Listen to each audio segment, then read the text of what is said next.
Viral ang lalaking ito dahil hinukay lang naman niya ang kanyang kapatid mula sa libingan nito at dinala sa bangko kung saan niya dapat kukunin yung savings ng kapatid niya pero hindi ibinigay ng bangko sa kanya dahil ang sabi ng bangko kailangan daw yung kapatid niya ang pumunta mismo sa bangko.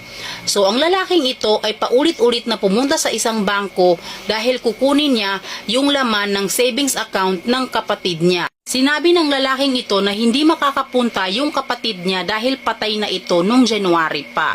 So ipinaliwanag naman sa kanya mabuti ng bangko na kung talagang patay na yung kapatid niya, kailangan lang niya kumuha ng death certificate para makuha niya yung laman ng savings account ng kapatid niya.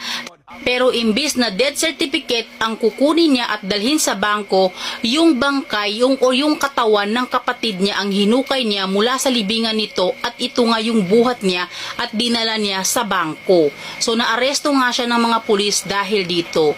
Grabe, hindi maganda yung ginawa niya pero kawawa siya kasi baka sobrang kailangan niya yung pera.